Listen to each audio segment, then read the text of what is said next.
Good morning. We're on the wrong camera. Let's switch it around. Good morning. It's So Together Tuesday. I'm Teresa Coates. I don't know why I said my name like that. I'm Teresa Coates. And we're here for So Together Tuesday. I think the whole camera thing just makes me a little weird. To throw you Anyway, off. we're back again. It's episode 2, part 2 of our 2-week Rustic Horseshoe Giraffe special. So it's pretty exciting. You? Okay. I'm just going to pick her up. There he is. Like, I'm not sure what's happening. This is the giraffe. It's super cute, and I really love it. It's from Rustic Horseshoe, and we did part 1 last week, so we're going to finish it up today. I have to show you the cute dress, though, guys. How adorable is that, right? So that is one of the hacks. We'll talk a bit about Rena's or her website. So Rustic Horseshoe has a whole bunch of stuff, including a little pattern for this cute dress. It's like a little reversible dress. If you flip up the hem, you can see I just like reverse the fabrics. Oh, those are very similar, but they are actually different patterns in the same colorway. Well, it's the exact same thing. So this Oh. one became the hem here, and this one is the body here. Pretty fun, huh? So they look totally different depending on how big the fabric is. So anyway, it's a reversible little dress you can make, super cute and easy, and that is on her website as well. So when you get your giraffe done, you got something to make for her. Hey, I just wanted to say hi to everybody. I see you all in comments, and we are so happy that you guys are all here. And thank you. Thanks for being here. Thanks for being here. We're glad you're here. We also ask that you share the video if you want to win. So we have a special giveaway this week and last. Sorry, getting rid of my shoes because we have to barefoot sew. So we are giving away 2 kits each time. So we're giving away 4 kits that Hawk has meticulously cut so that you will get a giraffe kit that is already cut and ready to sew like mine is.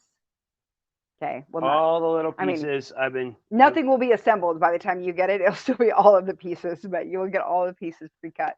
So to win that special giveaway today, we will give one away on Facebook and one away on YouTube. We ask that you share the video, share this to your favorite sewing group, your friends, your family who sews, all that good stuff, and spread the word, share.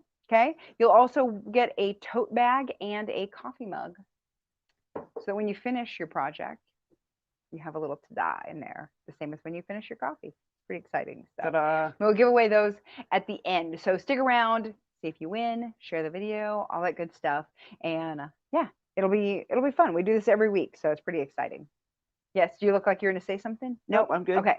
All right. So let's get into it. So if you were here last week, you know where we're at. If you weren't here last week, I will tell you should probably go back and watch the first video of part 1. Otherwise, none of this is really going to make sense because we're going to skip past everything we did in part 1 and we're here part 2. Let's do this.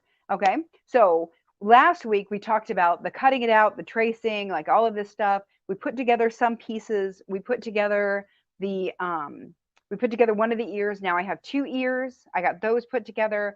I did the 2 horns. So those are done. I worked on the mane. We'll talk about that in a minute. I did the eyelids. I got those taken care of. And I finished all of the legs. So it's arms and legs. There's 2 of each.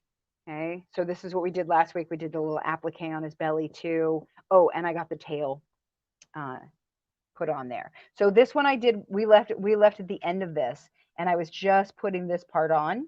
And I was able to get it to come through there. I just had to kind of give it a little bit of a pull, and I grabbed the tip with a hemostat. So if you've got something that you can kind of pinch this and pull it up through, that's a little bit easier.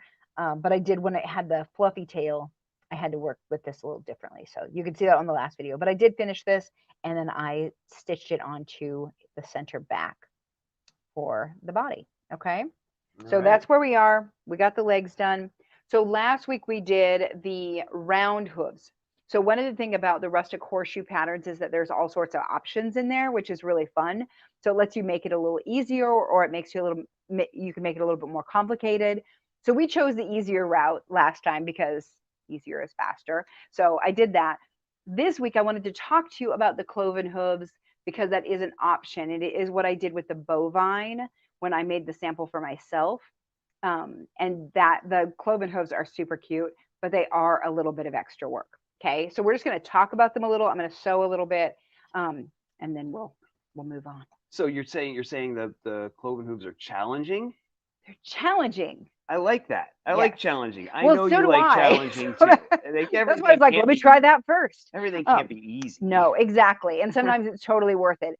And for the bovine, I will say it was totally worth it because they just look like cow feet now or bull feet. So they definitely have like a look that is very much their own. The round hooves are cute and they're fun, but the other ones, they just kind of take it up a notch. Okay, so when you have the cloven feet, okay, let me start here. When you have the round hooves, you have two pieces like this. When you have the cloven hooves, you have one piece like this, which is the back of his heel, her heel, whichever, okay? And then you're going to have two pieces that are this shape. And I have them right sides together, and I sewed them already, so they look like this. All right, so it already looks different than the other. And then instead of having a round circle that we sew at the bottom, we've got this guy, which is the toes. All right, so we're going to sew this sort of like we did the other one, where these are going to go right sides together, and I'm going to pin and sew this, and pin and sew this, and then I have the bottom. Okay, so in the other one, it was these two pieces, and then we sew it on. Well, this becomes like very complicated. I'm just going to sew this so we can start it. Okay. All right. If you have any questions, that's what this show is all about, is please ask the questions. So I'm going to go ahead and sew this really quick with just a straight stitch. When I do stuffed animals, I like to do it at a 2.5 stitch length just to keep it a little bit tighter for when I'm stuffing it. And I'm just going to do a straight line, 90-14 stretch needle as always, 1/4 inch seam allowance because that's what's called for in the pattern, polyester thread, and I'm just, yeah, so I want to make sure I was doing it right. I'm just going to stitch right up this side. So well, normally the leg swap the bobbin thread too, so it's like the first thing you've sewn since then, isn't it? Yes. So let's see if it worked. All right. It did. Yay. Okay. So just sew it up the side. I'm going to sew up the other side.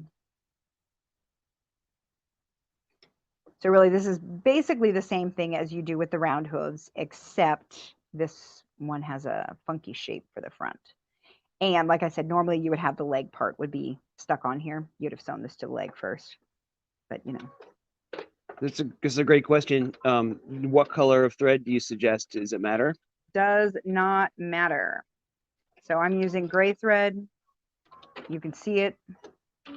Totally fine. Okay. I love the gray. It's just a medium gray. So that's what I have. But it doesn't. And you can see it well, but it doesn't show at all. Even if I tug it, you can't see any stitches in there. Okay. So great. All right. So now what I've got is this funky little shape here. All right, so now this is where it gets a little weird because when it's a circle, I just pop the circle on there and I pin it down and I go all the way around. This one has this weird shape. Okay, so the first thing I want to do is I want to find the center of the back, and I'm going to mark that with my pen. Okay, so I've got the center back because I've got a notch there. So I'm going to pin it here.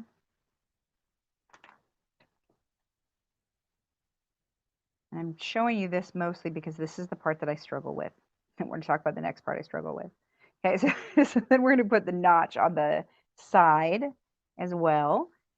Because as always, when we're sewing, we want to kind of mark the places that have to stay, and then we'll go in between there. So that's what I'm doing here, is marking the places that I know these are supposed to match, and they're going to stay there. And then in between, I would do the same thing like I did with the round hooves and kind of bend this over and pin it in between. This is where it gets a little funky.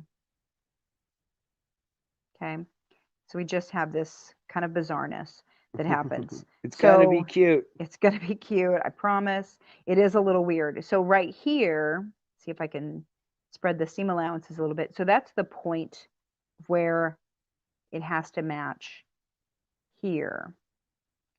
So the easiest way to do this for me is to stick a pin here. I'm going to kind of stick this down so I can keep that open where I want it to be.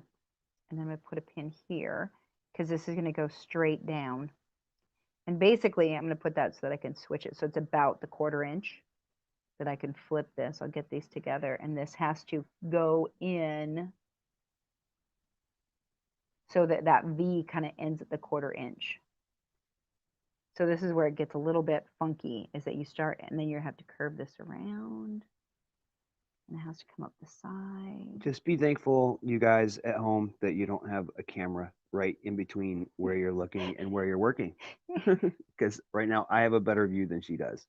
It's totally and true. so do you. Totally true. Enjoy. Okay. I'm going to try to move these around. And I'm basically trying to get the fabric to bend the way I need it to work around this whole area. So the first time I did this, like I said, it was for the bovine, which I was like, okay, that's super cute. I'm trying it. And I did. And then I tried to sew this on the machine. And I will tell you that was hard. And they ended up not very even, and I was frustrated. So I tried something different today. We're going to see if it will work. So basically from this side, it looks okay. Like I could follow this edge here, come around here, right? And I would pin up the other side and do that. From this side, it starts to get a little funkier. Okay. And you normally, when you're sewing the bottoms on hooves, you normally leave the bulk of the leg face up. Normally I right? sew it like this. So this gets hard because I can't really see those edges very well. So one of the things that I did this time was that I pinned it all. Oops. And then I hand basted it. So I left the pins in here so you could see how I pinned it. I will say that when I did this before, because I have hand basted and sewn it before, is that I did all the pins, and as I did this hand basting, I took the pins out. So this was a little harder for me just because the pins, I wanted to keep the pins in so you could see how it's, all pinned together, but it is a little weird. So when you get to this point and it looks like that, you're on the right track. Okay, that's the whole point, is I want you to know, like, you're doing it right. It's supposed to look like this. Okay, so then I just went ahead and took a big fat needle and sewed big basting stitches the whole way. So I'm going to go ahead, I'm going to take these pins out because I don't need them anymore. That's the thing, is that once you've got them hand basted, it's a lot easier to deal with because I'm not going to be stabbing myself nearly as much. So I'm going to take all those pins out, which was a lot of pins. All right, and now you can see the hand basting. All right, so like this, it's not going to work because this is too loose of a stitch. Obviously, I can't stuff this; it won't stay very well. Oh, so what do you mean it's not going to work? You mean you can't just leave it? You can't just leave it. You can't just leave it with the basting stitches. You can't just leave it. So I need to go sew it. So what I'm going to do, because I had some issues with it before trying to sew it from this side, I'm actually going to try to sew it from this side, and we're just going to take our time. And I'm going to go around here, and then I'm going to come back and try to do these points. Is Rena here today? Have we seen her? I haven't seen her yet. Okay, if she shows up, I'm going to ask for her advice. She might have some other little tips. I will say she has a bunch of things on her website about how to do different parts of this and all of her stuffed animals. So if you haven't had a chance to check out her website, do that. It is rustichorseshoe.com. Yeah. Okay, no, it's good. I was just going to raise my hand. Jennifer asked, does the hand basting help the fabric from slipping while sewing? Exactly. That's exactly what it's going to do, right? Yep. Is it just keeps it in place. It's like pinning, except better and less painful. Okay, so I'm going to get that out of the way. All right, so now I'm just going to sew around this whole area. This is an area that I can see. I'm just going to be really careful that I am getting this flat. So if I feel anything a little weird, I'm going to stop. I'm going to lock stitch this. Will you show that really quick, Hawk? So this is the button right here. Yep. A lot of people have these on their machines. They don't know what they are, and it's a lock stitch. So it'll stitch like 3 or 4 times in one spot. Okay, to answer our previous question, Yep. Can we confirm what sewing machine are we using? Oh, this is the BabyLock Chorus, which is what I sew on, and I love the BabyLock machines for sewing with Cuddle. They are fabulous. So that's what this one is. It is it's like the big brother or something for the crescendo. So I used to have a crescendo, and this is what kind of took over its place. And I really love it. So I am using the walking foot that's on here, which is called a digital dual feed. And a lot of times I will take them off for stuffed animals because it's easier. This one, it's been totally fine. So I usually start with the walking foot because it will help the fabric move better. But sometimes I gotta, make arrangements. And that would be one of them, is it'll change the foot. Okay, so I'm just gonna take my time as I go around here because I'm sewing on a curve. I can't really see what's underneath me, so I might get a little pucker. And if I do, I'll come back. The other thing I could do is sew just a little bit on the top and then, or from the bottom, like I'm doing now, and then flip it over. Instead of doing this, Okay. I could take it out and sew it from the other side on this big curve that's easy to do. We'll see. We'll see if I get any puckers, and that'll change how I do it next time. Okay, so I'm just rearranging, trying to keep this flat under here. So you really can't tell the difference of what I'm doing, but I can feel the fabric kind of building up under there. So then I'm like, oh, okay, I don't want to get a pleat. I'm going to get it. So this toe is going to be a little funky. I'm going to kind of move it out of the way. I'm going to get up here. I'm going to do the same thing and do a little lock stitch here, just to secure my stitches. Okay, so you stopped basically at the point At of the other toe point of the other toe. So what we have left is Yep. the V. Yeah, so right now the whole back of it is sewn really nice and tightly, and this front little part is what I've got left. So this is the part that's a little weirder, to say the least. So I'm going to kind of just pull and tug and try to get this to go where I want it to as I come around here. So I'm trying to push all the fabric that's underneath over that direction so I can start sewing there and get that nice and flat. I will say this is going to be one of those times where we're like, Cuddle is so forgiving. And we're just going to enjoy the fact that it doesn't have to be perfect. Okay. I think that's about right. I kind of need my open toe foot to tell. Okay, I'm going to say that's right. And you were hand cranking the needle down. Yeah. Got it. Next time I'll try to get your other hand in the game. I'm just trying to get everything. So I'm trying to come around that curve so it's not a point, because the toe is not a point. I also did mark on this one, which you might be able to see just a little bit, where the 1/4 inch seam allowance would be. There's a little gray dot here, and that's what I'm aiming for. So I'm going to get to that and then pivot. I'm going to try to keep this fabric out of the way. That's the biggest issue right here, is trying to keep the fabric out of the way. Basically, you don't want to run over the rest of the leg.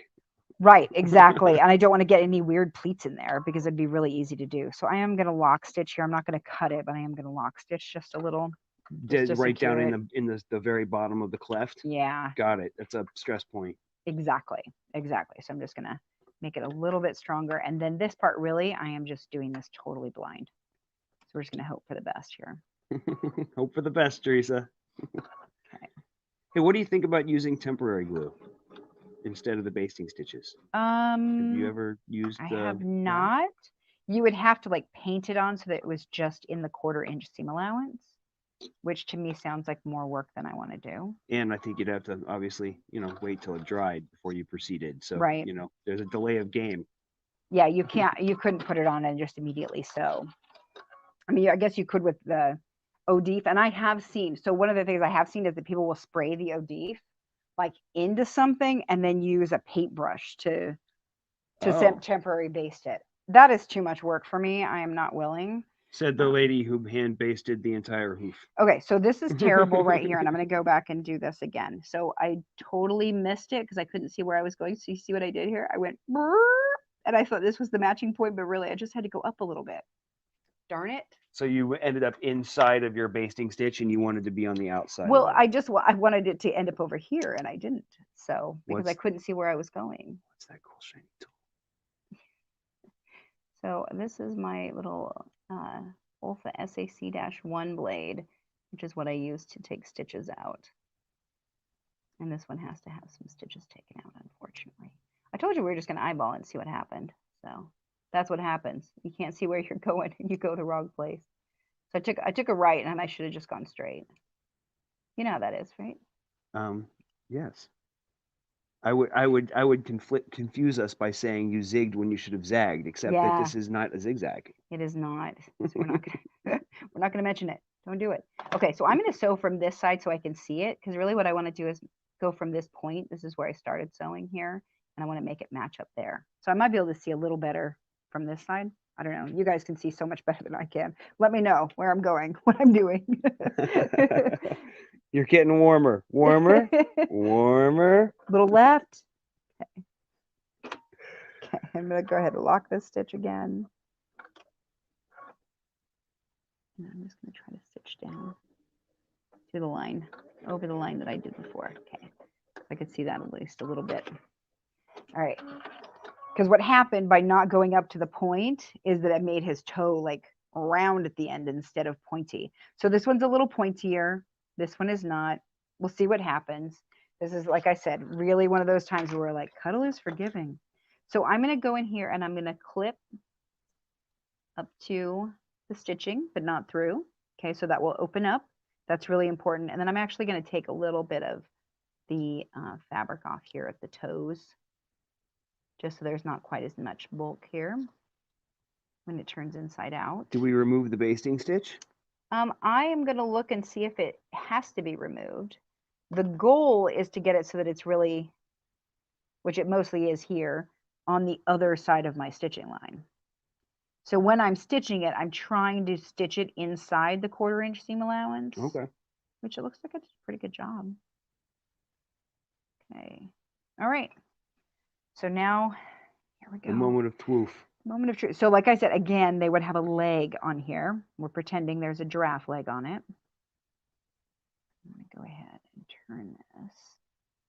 So this is really one of those kind of fiddly parts that if you want to be fiddly, you can. I mean, it is a great detail. It is a great detail. I love that there's the option. I mean, look at that. I mean, that's pretty good. Super cute. So one of the things is this happens and it starts pulling weird. I'm going to tell you, just go back in here and just keep clipping the seam allowances until it starts working right. So part of it here is that this is caught down. So this wants to pull. This is seam allowance from the front. The one that goes up the front of the hoof. Mm-hmm. So I'm just clipping it. So now it has a little bit more movement. We'll go back in there. Yep. See, that allowed a lot more movement. Totally opened it up. Okay. So that happens in the slippers. We've done the sleeper slippers. There's a part that does that too. That you really have to go back in there and clip a little. As long as you're clipping in your seam allowances, you're fine. Oh, look at that. It's pretty good, Teresa. It's pretty cute. Can you stuff that? I think I can. I think I can. I'm going to do one more little clip in here because it's going to make me a little crazy. So one of the things that I kind of like about these things is that, I mean, it can look pretty terrible in here. Inside. I mean, this is not pretty. I would totally admit this is not pretty. But it's all lock stitched. It's all reinforced. It's all going to stay. And if anybody takes apart a stuffed animal to see how I have stitched it, they're really not my friend. So this is probably the last time. Don't look a gift giraffe in the hoof. Exactly. Yeah, this is the last time it'll ever get seen. That's my thought, is that, you know, it can be really, really ugly with all sorts of clippings and weird bits, and it won't matter at all because nobody's ever going to see it again. I realize there's not really going to be a good way to get the stuffing to stay exactly where you want it because there's no leg. But nope, but we're going to shove it in there. Pretty cute. But that's what the foot will basically look like. Okay. So super cute. You just got to be a little fiddly with it, and you know, you can do it. So the biggest thing for me really was just taking the time to hand stitch it. That made a huge difference in being able to do it. The first one that I did, it was not a good experience. So it was one of those sewing things where like, I'm never doing that again. And I was like, there has to be a way to do this. And I think that she tells you in the pattern that you can just, you know, hand base it and then sew it in position. There's gonna be a couple other times that this might be helpful. I will say on lots of stuffed animal patterns, I have found places that were really helpful to actually hand baste it, which I know not everybody loves doing, but it worked so much better and I could get the pins out of the way, because that's definitely an issue. We're going to talk about that with the muzzle too, because that was a point that I needed to do that. Okay, so I'll show you how that works. So there you go. There's the cloven hoof thing. So if you want to redo that, if you want to do it, you absolutely can. Okay. Expert level enabled. Yeah, and then like honestly, it's just kind of mind blowing. People are like, "Wow, that's so cool." I'm like, "I know, right?" Okay, so I got the legs done. I got the ears done. We got the muzzle. Let's just do that. Okay, so this was the part that we talked about last week. This is the nose flap. Okay, and then this is the muzzle, and this is part of his face. If you look at this guy here, you will see how that comes together. You will see that the front muzzle is larger, so it kind of shrinks down right here. This part is smaller than this part. So this gets a little weird, and this is not normally a shape that we sew. Okay, so I zigzagged the nose flap in position. And now I'm going to go ahead and I'm going to put these two muzzle pieces together. And I'm going to pin them. And we're going to sew around the outside edge. All right, so I'm going to pin an edge, the center, the other.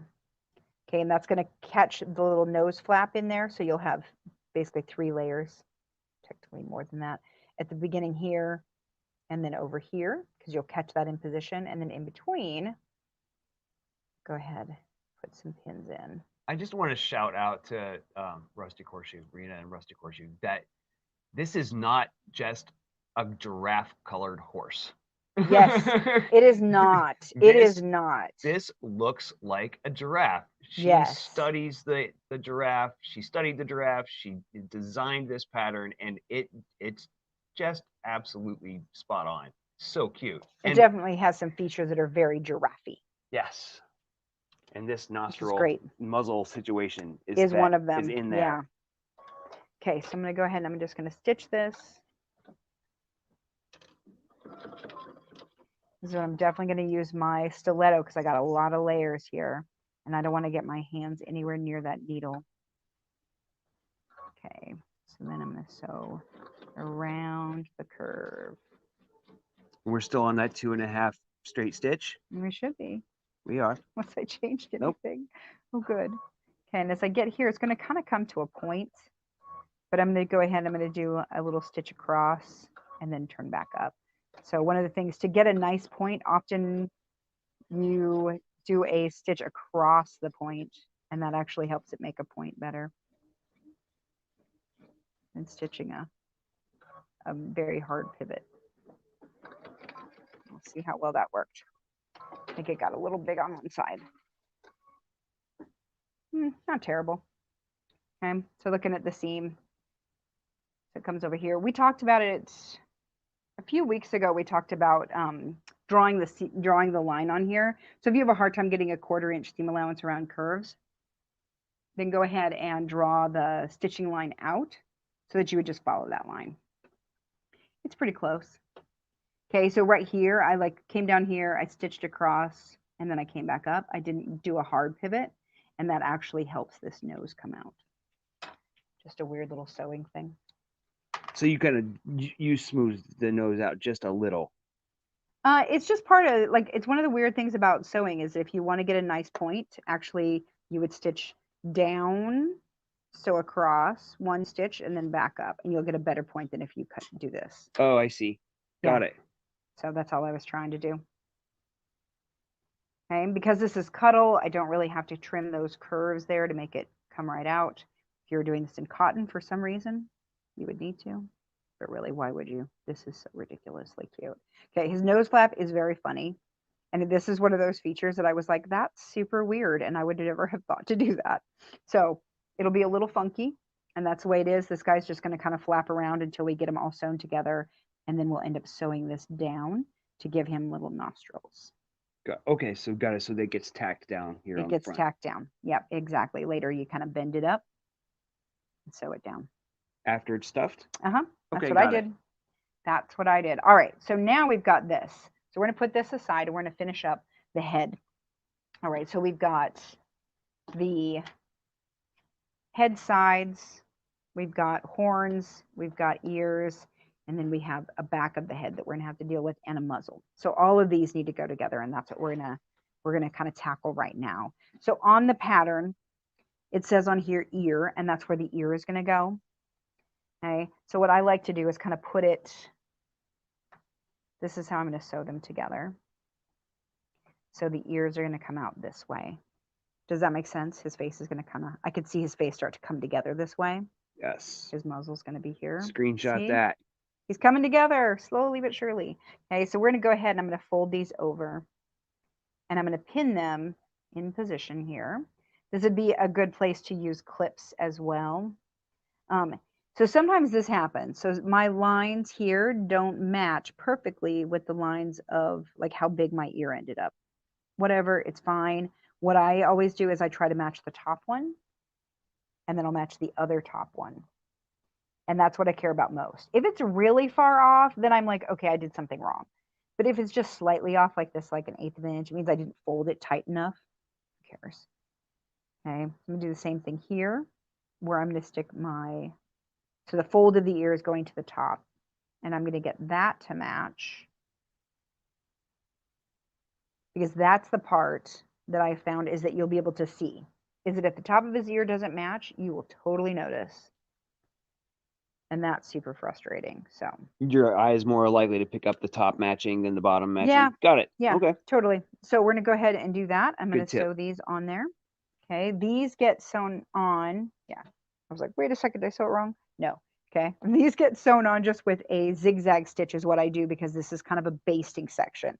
So every time I stitch with a zigzag, I like to do this because it flattens it. So it smashes it a little bit more. So when I'm sewing all of my layers together, it's a little bit easier because I just keep smashing it. So that's the whole point here. So, and I'm, you know, I'm sure I'm going to catch it.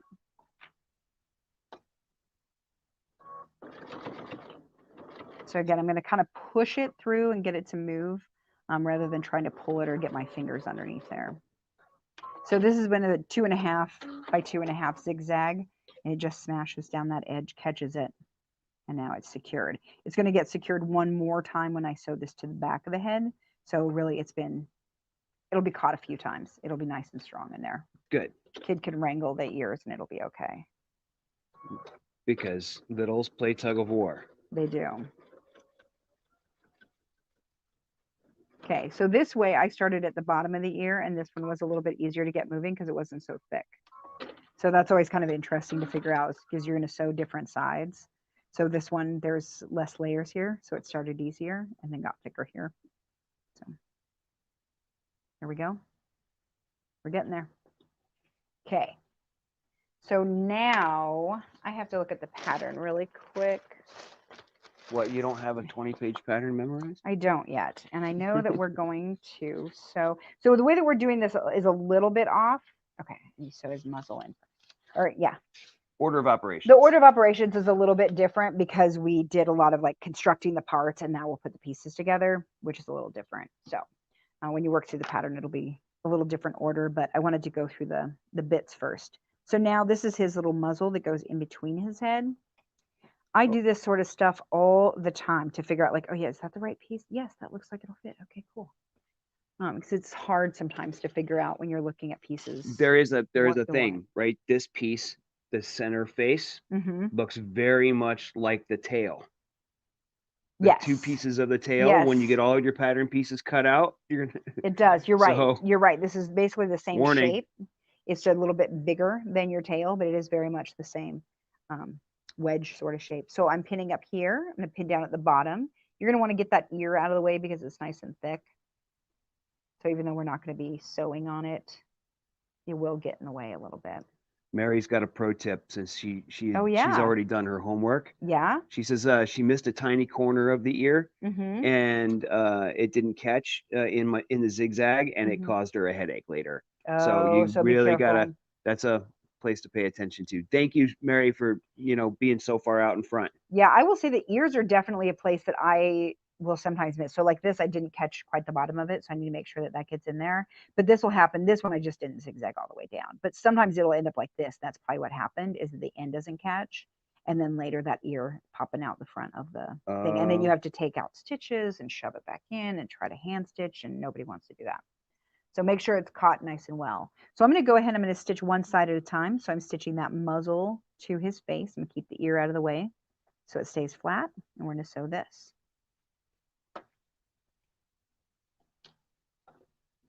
Okay, so this gets a little weird, and this is the funny part of sewing stuffed animals, is you're like, keep the ear back away from the head as you sew it. And I'm so, oh, I'm doing a zigzag. I don't want to do that. Nope.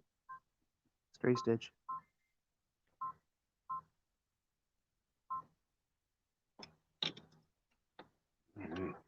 This is also where this starts to become three-dimensional too, because you're sewing a straight line onto a curve. Onto a little bit of a curve, yeah. Exactly, and that's what will make his head do that thing where it actually has some shape. Okay, because we have 1/4 inch seam allowances here on the stuffy, we do want to make sure, like this one it's a little bit off the seam allowance. That's fine. But if it's, you know, more than 1/8 of an inch, you're going to want to fix that seam just because we do have to be a little more careful with these. All right. So now I'm going to go like this. More than 1/8 of an inch off. Yeah. Got it. Yeah. So if it were off more than that, I'd be like, let me reconsider, because once you start sewing it together, and like you were mentioning with the ear, it starts going a little bit sideways on you. It doesn't catch here, then it doesn't catch on the next one, and pretty soon it's really out of whack.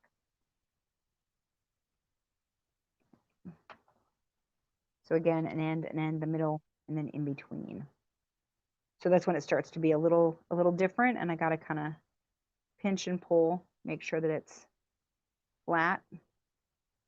You can pin more in between if you need to get it to lay nice and flat for you.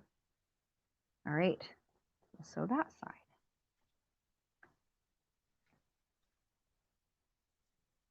Tuck that under there. And again, this is one of those places that I kind of start in just a little bit and then back stitch a little. I didn't talk about that last time, but it does help a little. And also having those leaders and enders, which we discussed last time, can help on these little pieces to really get them to go. So if your machine is struggling at all with that, or you're struggling with it, or it's trying to get sucked down into, because that's what will happen, is it'll try to get sucked down or it won't move, and that's just really frustrating. So the leaders and enders I found to be really, really helpful with that.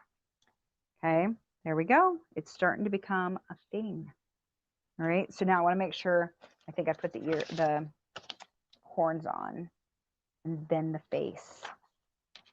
So I want to see if there was a thing I attach the horns to the face. Place what will be the inside corner of each horn adjacent to the center notch. That's what it was. I was like, there is a placement thing with this.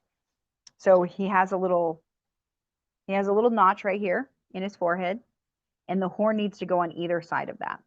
Now, we talked about this. I'm going to see if I can bring this over so you guys can see. We'll see if we can show the horns just a little bit. So what I realized is that my horns, I did not sew perfectly, because I do not sew perfectly. This one is pretty darn good. That one's pretty darn good. That one, not so good at all. And I'm feeling lazy, so I'm not fixing it. So really the question is, you're discussing this little unevenness. Oh yeah, where here. It doesn't match at all. I mean, Got look at that's beautiful. Matches beautifully. This one is like, yeah, not even close. So to redo it, I have to take out like 3 seams, and I was like, not doing it. How do I hide it? The way that you hide it is you figure out which part is most visible. Between the horns, very visible. Over here, not so visible. Next to the ear. Got it. That's where I want mine to go. So I'm going to sew it on so that this side is going to kind of hide in the ear. Okay. That's my MO for that one. Woodworkers always want to put their mistakes next to the wall. Yes. For the same reason. Yes, exactly. Because, you know, getting it perfect is hard, and I could start over, but I didn't really want to. So I'm going to go ahead and I'm just going to, and over here, it's just going to hide. It's fine. This one, I think it was fine on either direction. So I'm going to put it so that Show me that. Is that really that little itty bitty thing? That's where you're going to stuff it? That's where you're going to stuff it. Oh my goodness. So I'm going to try to make sure that it's on the inside on this one, because that's what I care about on this one. I'm going to line it up next to that notch, and then I'll pin it in position. So my horns are going to come right off that notch. And I'm going to put it on either side. Try to get it nice and flat. So those ears, because the ears are kind of heavy, they want to pull it in different ways, and I have to argue with them to stay where I want them to. Right? So now I'm going to go stitch this down. And we'll do that with, we're going to flip back and forth. We're going to try to keep up with it, because now we're going to do a zigzag again. And you don't have to do the zigzag thing. I just think it works better for me, so I do it.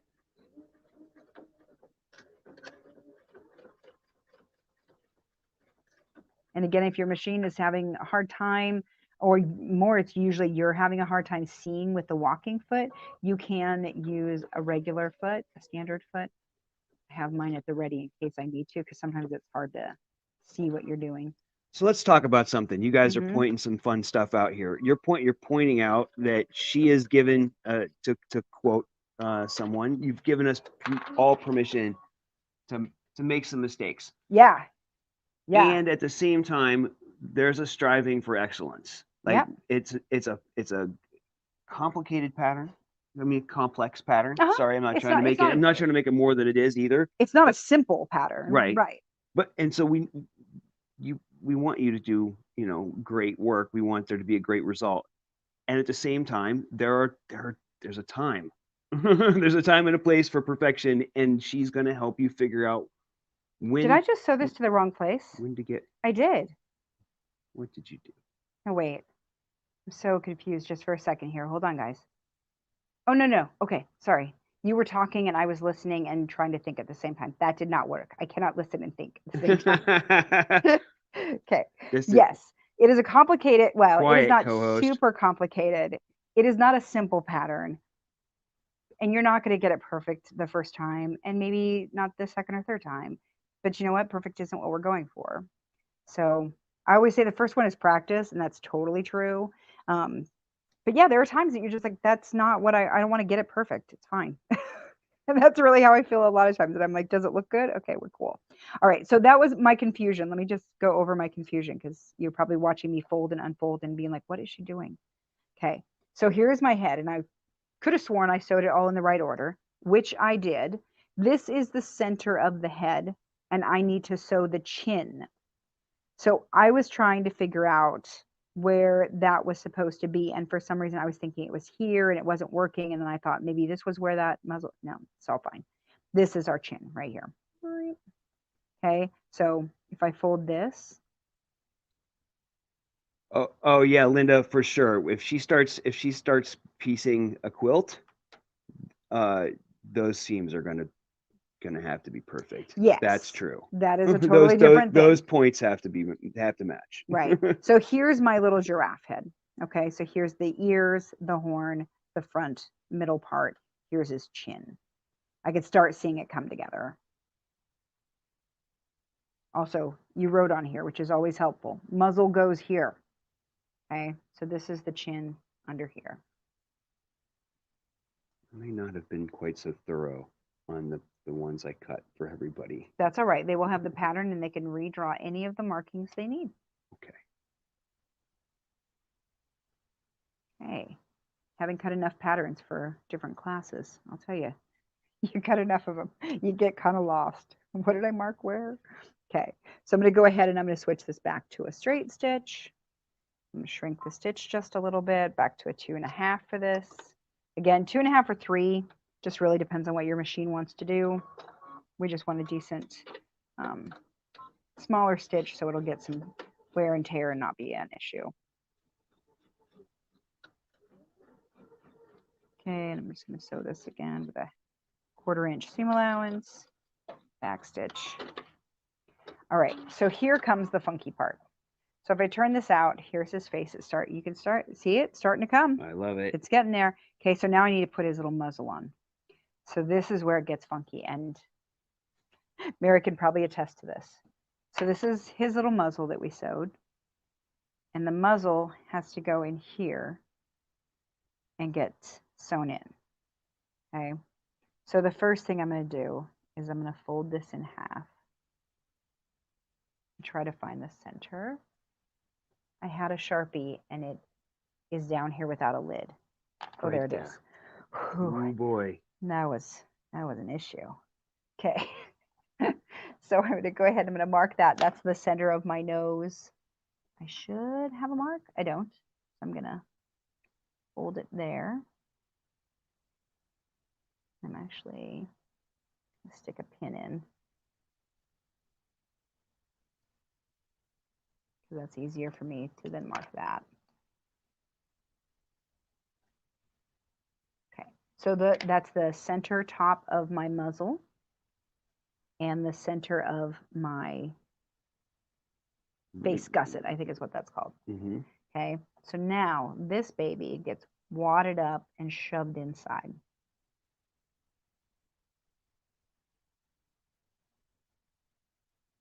Okay.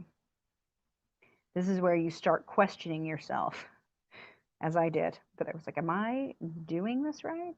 Yes, yes, you are. Okay, so that pin is going to match up right here with that little line I drew. And I'm going to repin it.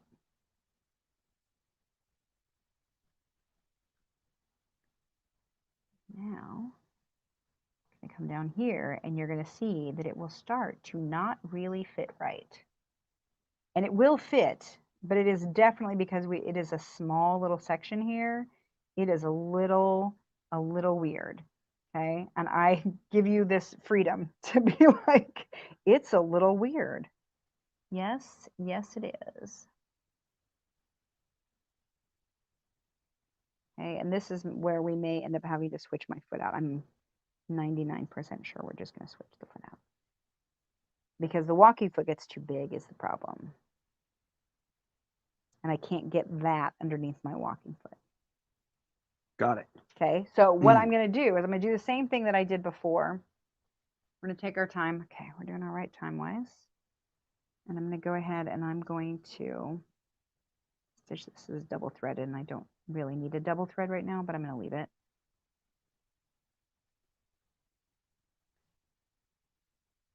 Okay, I want to actually start at the chin.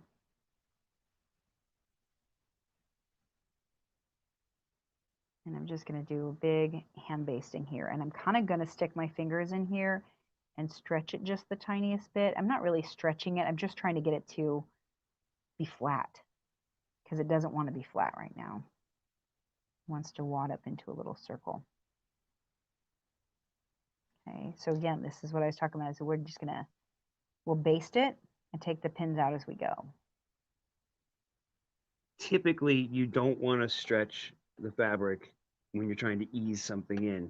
Right, so I'm not really stretching it. right? As I said, like I'm just trying to get it flat. Like I'm not stretching one side more than the other. What I'm doing is trying to just pulling it flat. Right. So it's not, yeah, there's not a stretch involved. Because honestly, stretching it at this point would be hard to grab it to stretch it.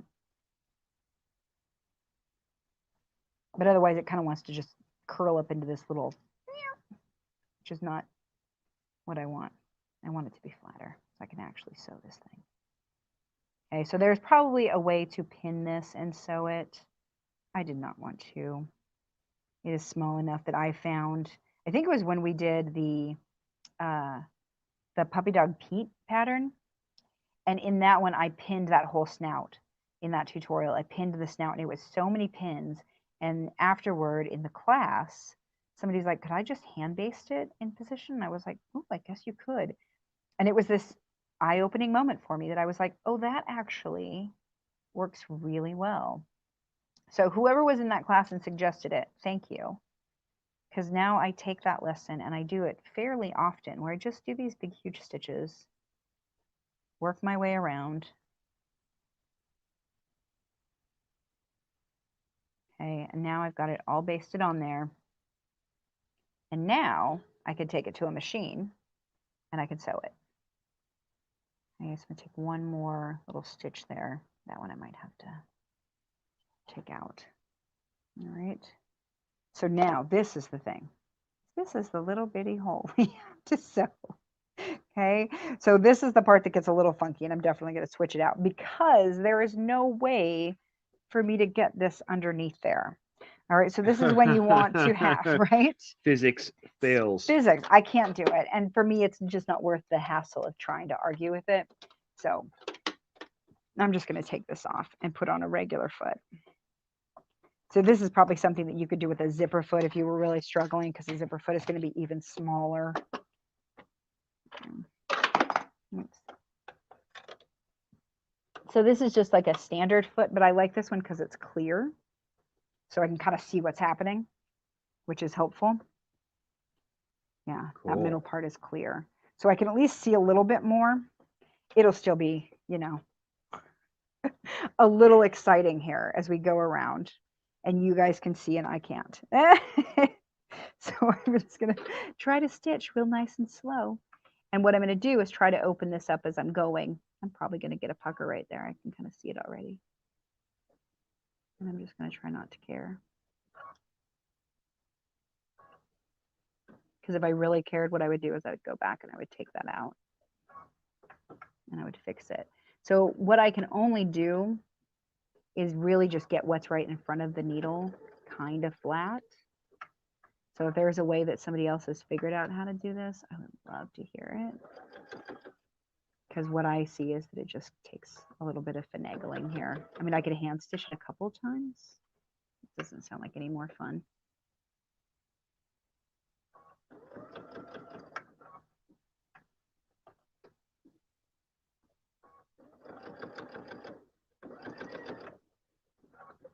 So we'll say this is the part of the pattern I was like, what am I doing?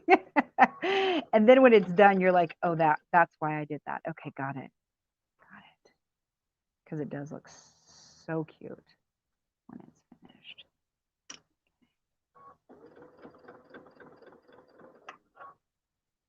All right, so this is the hard part too, is you're like, where did I start? There it is. I see it now.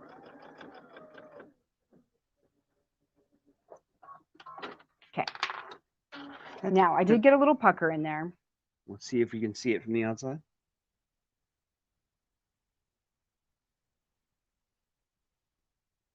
No, I can't really tell. Okay, good.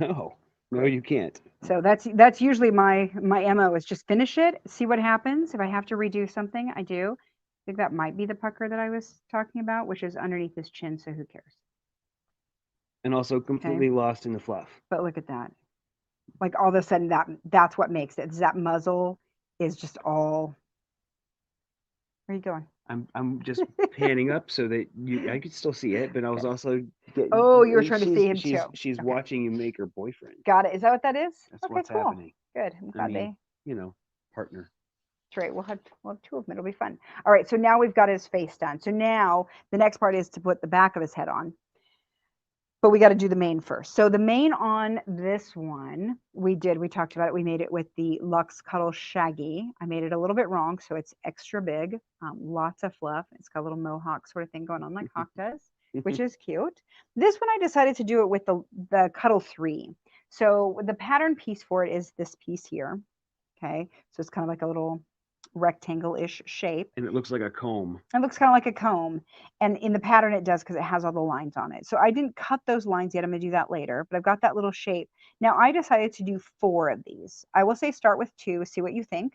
I haven't done 4 yet, so we'll see what I think when I'm done with this. So basically what I did is I sewed 2 of them together, and then I sewed that onto here. And then I sewed 2 of them together, and then I sewed 2 onto the outside, and then I sewed all 4 of them onto here. So I started with the 2, and then I was like, that seems a little limp to me. I'm going to add more. So the other thing is that I sewed them so that when they open up, and I'm going to trim all these later, when they open up, they fall out, and the top of the C3 is on this side. So you don't want to do it so that the C3 is on the other side. Does that make sense? Yeah. So when you're sewing them together, the backing.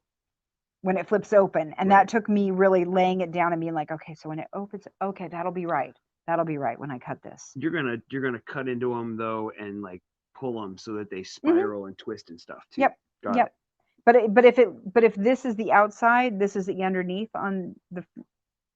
When it's out here, like if this is the, I don't know how to explain it. If it looks like this on the outside, that's not as cute as this on the outside.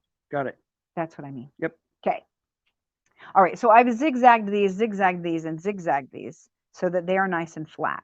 So now I wanted to talk to you just a little bit how to sew this together. So we're going to sew this so that these go together. Right now I've got 4 layers that are tightly compacted onto a 5th layer. And I can pin this, but it starts to get a little weird. And I'm just going to pin 1 at the top because I have lots of room up there. Well, lots, like 1/4 of an inch. It's fine. Okay. Down here, it starts getting a little weirder, and I thought this would be a good time to use clips. If you have sewn with me very much, you know I don't really use clips that often. I'm going to sew this in too. Okay, I don't really use clips that often because I don't particularly like how they hold the fabric. But at this point, I need them to hold all these layers for me. So I'm going to use some Wonder clips. But as I was going through and I was finding my Wonder clips, I was finding other clips. So I have jumbo Wonder clips, which... Right side out? Yeah. Okay. Yeah. On this? Yeah. All right. I'm just checking. Cool. I mean, it's right side in. Yeah. It's not right side out. There we go. Yep. I thought you meant the round side up. Got it. So I'm sewing these right sides together with the mane sandwiched in there. Okay, so I also love these jumbo Wonder Clips, but the jumbo Wonder Clips are kind of like obnoxious because they're so big, or they could just like hang out here on the edge, which they could do. Okay, but then I also found another brand of clips that I will say did not work at all, and they were the first ones that I grabbed because they were there. So these are my Wonder Clips from Clover. Okay, so we'd always talk about brands actually make a difference on who makes them and the quality of them. So these are the Clover ones. And look how big I can get this little mouth open to get in my fabric. This is the other one. And that's as hard as I can. Was this the baby shark? Was that a baby shark? That was a dinosaur. That was a dinosaur sound. How could you not? Okay, so I'm gonna go ahead and I'm gonna clip it around. So that, to me, that is a difference that actually makes a huge difference. Is I want it so that I can get it around this big hunk of fabric. That was kind of when I realized it. Is I tried to get this like on here, and I'm trying to like fight this to get it in here. I can do it, but also like this is just way easier if I just hold it and clip it. So that's what I'd rather do. All right. Okay. So now we'll go ahead and sew that. I'm gonna move that out.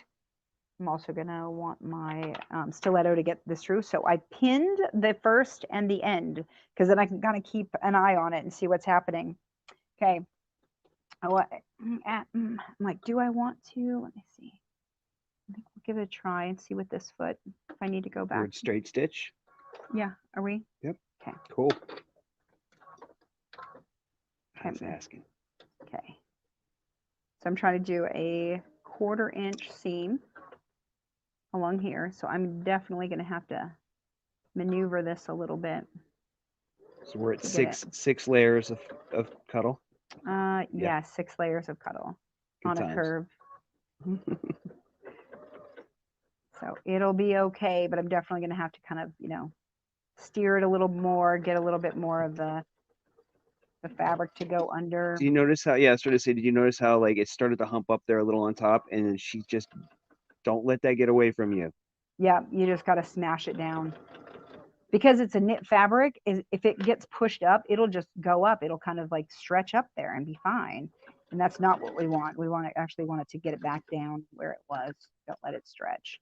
Honestly, this stiletto is kind of a game changer in being able to work with the fabric in ways that you couldn't otherwise. Like there's no way I could get my finger in there. There's just not. So when I have the stiletto and I can get my finger under there, or my stiletto, and really push it around, it makes a huge difference. Okay. Can you tell us the difference when you use the back stitch button versus the lock stitch button? Sometimes I think about it and sometimes I don't. So the lock stitch button is this one here, the circle. The back stitch button is the U-turn. The back stitch button will do stitching on top of stitching. So there's more bulk there. So usually if I want to hide the stitches, the back stitch, like the locking stitch, that I'll use this. I want it to not be seen. Then I'll use this. Or if I don't have anywhere to move. So like when we were doing the cloven hoof, I have the point. I don't have a place really to back stitch very easily. So I just do the lock stitch so I don't have to move anywhere. Does that make sense? Absolutely. Okay, Yeah, like if you're turning a corner or something. Right. Or like if I'm starting that doesn't have a lot of room to go backward, or I'm doing a tiny seam. Okay, perfect. It's definitely helmet hair right here. Okay, so I'm going to leave this for now, and we're just going to leave his helmet hair, and we're going to get to it at the end, and I will clip some of this so you can see what happens. Okay, but there's his head, back of his head. There's the front of his head, and we're going to get this to all go together. At what point do we put in the eyes? Later. Later. Okay. Yeah, eyes almost always come basically near the end. And the reason is because they are large and bulky and you can't sew around them. So they just add something big in there that's obnoxious, where like, the ears and the horns are already obnoxious enough, in my opinion, that you add the other and it gets even worse.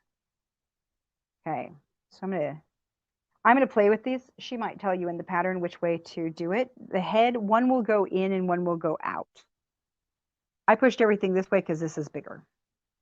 So I feel like there's more room in there than to do it this way and to try to get everything into the back of this head. Okay, so that's what does that make sense? Yes. Sort of? Okay. For trying to build a stuffed animal for the first time in your head, it doesn't necessarily make sense. Right. But But if I look at we this believe you. and I need to do, yeah, if I need to do right sides together, this seems like an easier fit. Got it. So I'm going to go ahead and here's the like top of the head seam, right? And I want that. I'm going to go ahead, I'm going to clip this a little. We don't often clip seams, but I'm going to go ahead and clip some of that off because it's bulky in there.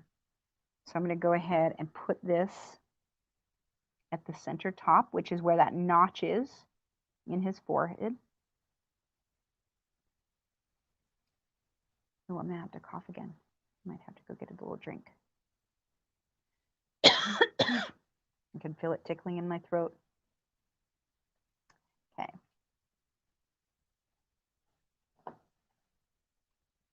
All right, so I'm going to pin that there. So again, pinning the important places, then I'm going to go in between.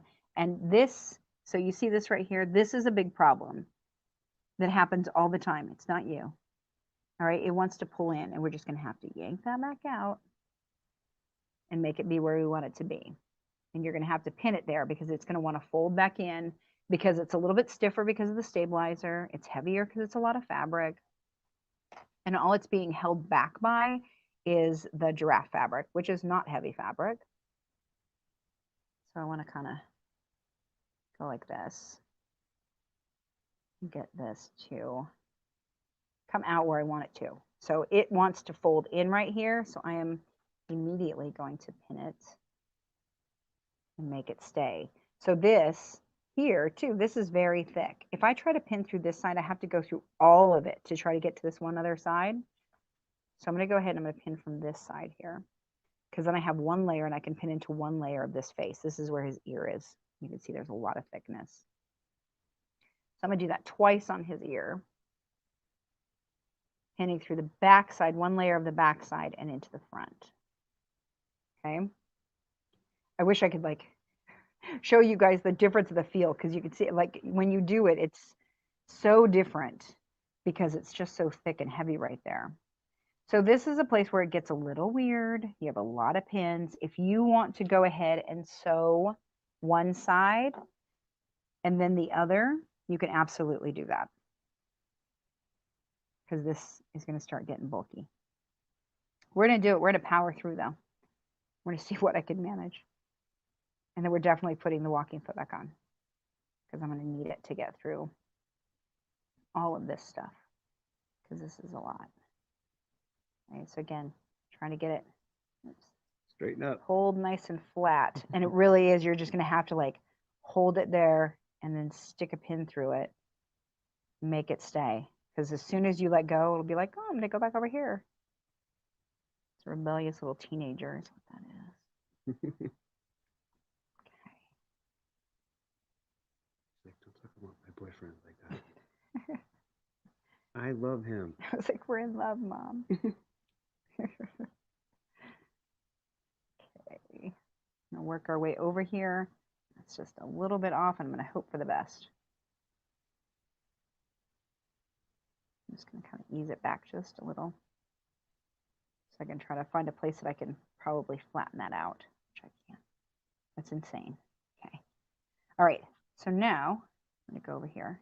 So this is the thing about the mane that I wish I really, in any of the stuffed animals, I wish there was a way to put the mane in afterward because that's the part that makes it so much more difficult. I don't know if it's any easier, and maybe somebody out there has done them with the yarn. I don't, oh, I need to switch the foot up. I don't know if it's any easier with yarn. She talks about it in the pattern about using yarn, and I've definitely seen people make them that way. I have not. And so I don't know if doing a yarn mane is easier. Sorry, I just keep getting in the way. No, I'm trying to show some new angles. Oh, okay. We're good. So I don't know if doing a yarn one is easier, but if somebody has experience with both, I'd love to hear it because I really am kind of curious. All right. So we're going to see if I can sew this. I posted on Instagram this morning and I was like, we're going to see if I can make this into a giraffe today. live on Sew Together Tuesday. It's just a pile of Because parts. really, I'm like, I don't know. It might work. It might not. I always get to this part and I'm like, let's just see if this will work out. Okay, so we're definitely going to use our stilettos, and you're going to use that needle down function. We haven't really talked about that very much. Most machines have it. Even lower end machines will have needle down function, which just means that when it stops, the needle stays down. It makes a huge difference. Yeah, right about now, if the needle stops up, you're lost. Right? Yeah, I can't get it back underneath there in the right place. Oh my gosh. It's pretty crazy, right? Just take your time. You'll be fine. Giraffe wrestling. It is giraffe wrestling. And I'm just going to try to make sure that my edges are fairly even. Are they neck and neck? I don't know. I think they're head and head, but you know, I can't see the bottom. I'm like, I don't know where it's at. It's over there somewhere. Can you guys see it? Okay. We're just going to try, see what happens. Try to keep my stiletto away from my needle. I just actually heard your machine go thunk thunk. Yeah, it's going through a lot right now. So this is definitely a place. I have never heard the BabyLock make that noise before. We're like, that's a lot of layers. I'm like, I know, you can do it. Is this a hand cranking? Can be definitely a hand cranking area. It's just taking your time. So thanks for hanging out, guys. Totally worth it. Totally Who worth knew it. you They're could make your super own cute. stuffed animals and it wasn't just something you could buy in the store? I mean, I will tell you, I'm part of a few different like stuffed animal sewing groups. And I am always surprised at the number of people who like, oh, I hand sew everything. And I can't even imagine, but I do know that there would be some things like about this that are easier, like we were doing with the basting earlier, but is easier to do as a hand stitch than it is as a machine stitch. I think I'm off over there and I can't tell. So definitely fed forward, and I'm just going to kind of let it come off the end because there's no going back now. So we'll see what happens. So I got a little close, trying to see if I caught it. So this is where it got a little bit weird, and I'm real close to the edge right now. So I'm going to go back over and catch that. My biggest thing, I don't really care how straight it is. I really just want to make sure that it caught everything. So this is where it like got a little weird. You can see that. Yeah. That I like warmed over. You can't tell on this side so much, but I'm going to go over that spot real quick. I'll make sure that that's all caught. Okay. Two spots that I'm going to just reinforce just to make sure that they got, in there as well. So this is a place that I want to I want to lock stitch because I don't want to move. I just want to start there and then go forward and get it in the seam. And then I can move forward, get it back into the seam and then do another lock stitch. So really it's when I'm trying to be precise. That's what that is. Thanks for asking. That was a really good question. Okay. So now I'm going to go back over here, smash that out. Got a little piece of cuddle dust in there. All right, so again, I'm going to try to get it so that it'll go into a seam that I already sewed. That's what I want it to do. Because if you just start randomly sewing in the sides, you'll end with even wonkier. You got to make a match from seam to seam. Okay.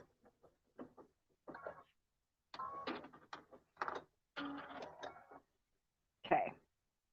So this walking foot is actually definitely the digital dual feed from BabyLock. It's the smaller version. Did I just do this wrong? Where's Rena? I need her. Just kidding. I did. I totally did it wrong. Nuh-uh. Yes, I did. Like you're supposed to sew the body on and then the head, the back and the front together. So what I'm going to do, I'm so glad. I was just like, wait a second. It was not this hard last time. So we're going to do a little something funky. Wait, what? Okay, back up.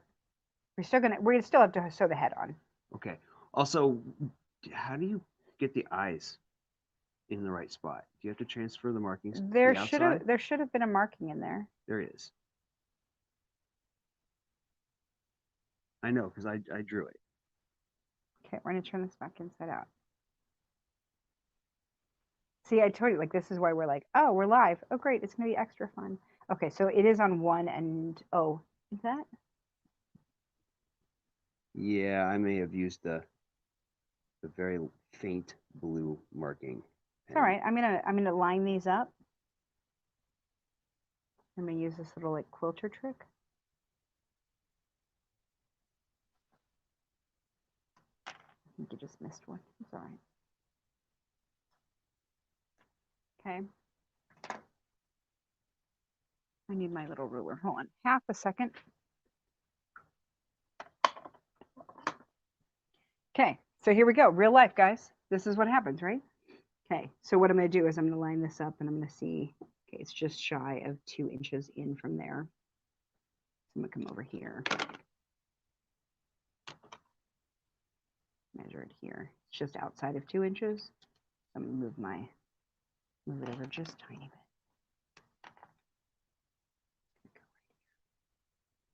Okay, so it should be a little bit, should be pretty even. This is why it's important to mark them on the first, when you're actually drawing them out, because we will go back and find these, and you will literally kind of have to turn this halfway inside out. Okay, sorry guys, I totally messed this one up. Okay, so what's not going right now? It's just the order of operations. The order of operations, because you're supposed to sew the entire front together and the entire back together, and then you sew them together. Oh, so the body front and the body back were supposed to be attached before we just sewed those last 2 pieces together? Yeah, because that would be part Okey-dokey. of that whole seam. So we're gonna finish that in a second, and then I'll show you. Okay, so let's do the body. Sorry guys. Because I was like, wait, this is it. So the Funky Friends Factory, we've done those patterns a lot, and those are always a head gets shoved into a body, and then the neck gets sewn. And so that's why I was like, my brain started ticking, and I realized there was no hole in the back, which is usually how those patterns work. Because then you turn it and you stuff it and finish it up in that hole, the hole in the back of the body. Right. This one she does differently. So the Rustic Horseshoes tend to get put front to back, and then the bum gets sewn on, which is what we're doing. So Got it. you know, if I didn't use more than just one brand of patterns, but I like them all, so I just do them. There's also more than one way to. I'm not going to really say that out loud right now. No, there's more than one way to make a giraffe, That's and right. you know, you could accidentally sew his head together first. Okay, so for what we're going to do first is we're going to get his legs onto his body. So we're going to like backtrack. You would have put his muzzle together and his mane together, and you would have a back and a front of a head. Those would still be separate. We're pretending they are. Okay, so now here's his leg, and I've got that. So the nap is going down. So when it comes off the body, the nap is going to go this way. All right, I'm going to do this one the same. I'll look at it and see. And the nap is going to go down. So I want that to come off the body. So I have to put them this way, or I can't remember which way they go. So I lay them in position like they're going to be sewn on, coming off of the body, and then I'm just going to flip it right sides together, and these go together here. So I'm definitely a touchy person. I want to touch the fabric, make sure it's going the right direction, and then I do it. I can't just in my head figure it out. So the thing I did do right is the turning gaps are on the inside of the legs. This is not the end all be all, because the way that we done the turning gaps, you won't be able to tell where the turning gap is. So it doesn't matter so much, but they're together. So there, the legs are going to be sewn on. And then I'm going to do the same thing with the arms. The arms, I'm going to be like, okay, so I want the nap to go down if the arms are this direction. If the arms are sitting this way, I want them to be with the nap down. Okay, so the nap up would look like this, and this is the way they would sit, and it's not quite as cute to me. So if I put the arms on this way, the nap's going to run down. These get sewn on like that. These get centered on the notch, and the legs get centered between the notches. So for the leg, there are 2 notches, and you put it between those 2 notches. And for the arm, we center it over the notch that's there. So pretty easy. And I'm going to pin 1 on each side. So technically, you could just pin 1 pin in the middle, but if you do that, it's definitely going to wobble. So I pin one on either end, super easy. So now we're just going to go ahead and zigzag all of those in place.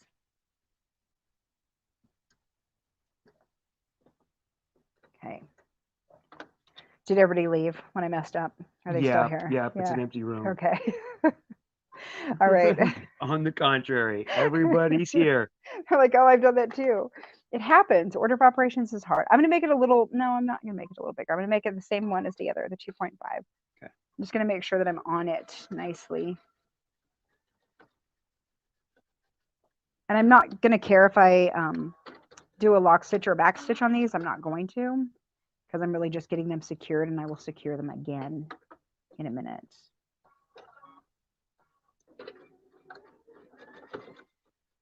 Okay. And I'm just going to work my way around the little giraffe here. So arm, leg, leg, arm.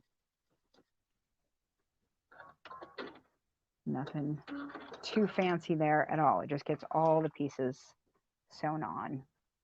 At once, you could definitely do the, when I first started doing it, I would do the legs and then I would do the arms, just because it was a little easier for me to handle that much, like kind of falling off of it. Now I've realized if I just all fold it in toward the middle, it's pretty easy. All right, so there we go. There's his front. Look at that, he's like a disco giraffe. All right, and here is his back. So the front will have all of the arms and legs onto it. The back just has the tail. All right, now we're going to sew these together. So here's his back, and I'm going to sew this onto the neck. This is where we kind of back up a little bit. I'm going to pin this here.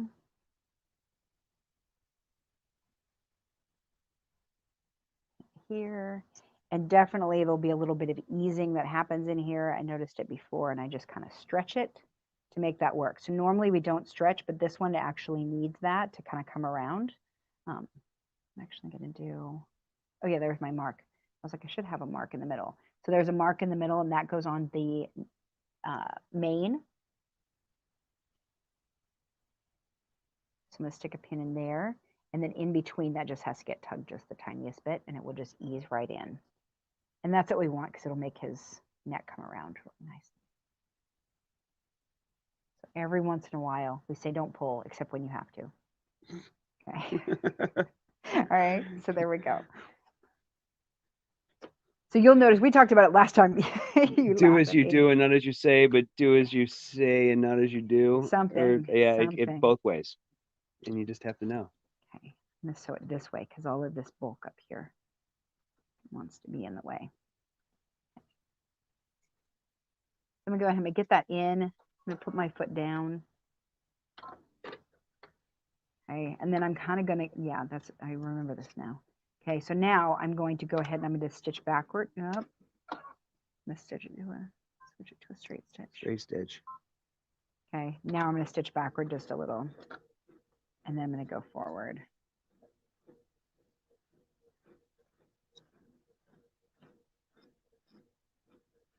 Okay, and I'm going to kind of just make sure that it's pulling and being straight. I really don't have to do much at all there. This is where the mane is, that's really nice and thick. Okay. You can see I just kind of give that a little bit of a pull to make sure that it's going to be as flat as possible. So I'm not really stretching it as much as I am just trying to get it flat, which is what we do a lot. Because it's a knit, it wants to just kind of fold up a lot more. All right. Okay. So now there's his back of the neck. And now we have to do the same thing with the front. So again, I'm going to go ahead, let me swoop in some of these pins here. Boop. Okay. So again, we're going to do an edge. And the other edge. Get those to match. And then I'll come back in and match the center pin here, or the center line here. I'm going to move that just like this so I can kind of see where that line is from this side. Get that to match up with my seam. Pin it. Okay. We'll do the same thing and pin in between and pin in between. So one more time. A question about I've never heard of this before, so maybe Yeah. you have a Okay. bi-level foot. Yes, yes. Have you That's ever like a hump jumper sort of thing, except that it's actually the foot is built so that it has one side that's high and one side that's low. And that might work. That might come in very handy for several parts of this if you have one. Absolutely. Yep. I don't have one, but I have seen them. Yeah. So one side, so this foot would be lower, like it would have more depth to it. Sure. This side would be short. So you can go over seams and that sort of thing. It's great for doing hems on things that are really thick. Got it. Well, that sounds fun. We should get one and play with it. I probably should. One of those things that I've seen. I've been like, oh, that's cool. I didn't know they had that. Oh, Great question, Marion. Thank you. Yeah, thank you. I am really a fan of feet. I don't have a ton for my machines right now, but I used to have a FOF 130 and I had so many feet for that. I still have one in Portland, but I love that machine so much. And I loved all the feet. It's very fun to play with. I was sewing with the Elna the other day because I have a few machines here that we work on. And that one, I have the 790 Pro, and that one I was working with the rolled hem foot. And that was amazing. And I was like, this was so good. And I forget how much the feet actually can make a huge difference in the outcome. So like we've done the stitch in the ditch foot with this one, when we have the one that has like the little bar down the middle. Oh yeah. And that makes a huge difference sometimes in just getting a straight top stitch. So definitely feet are something to learn about. If your machine has feet, figure out what you got in the box and then go get more, because really there's some really great ones out there. Okay. And So other than the walking foot, the feet aren't typically that, that pricey. No, not generally. Some of the machines have pricier feet than others. I was going to say even the digital dual feed, I've got a few of them. I've got this one and I've got the stitch in the ditch foot, and I've got one, a 1/4 inch foot. So I have a few. I'm not sure. I think they're in my other machine right now. Okay. So what I'm doing here is just, I'm going to check that front seam, make sure that I caught everything. Okay. It looks like I did. Now we're going to put the front and back together and pin the entire thing. Part of it's already sewed. It's like magic. Okay. So that's what we're going to do. I'm going to pin the bottom edge. I'm going to pin the middle of his head. I'm going to pin his neckline. I'm just going to pretend that that wasn't already done. Okay. So I want to pin the points that match. And so I've got one here where the notch where his arm was, and I'm going to match that up. And again, this is another place where like my one layer on this side can go into layers over here and not go through quite so many. It catches just what's there.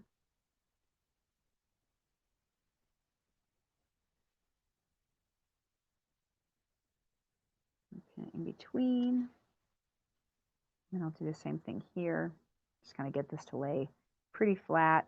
And again, I'm going to pin a couple places in his arm, because any of those places that are heavy, like the ear, the arm, the leg, like those sort of things, they weigh it down and they make the fabric kind of want to distort a little bit.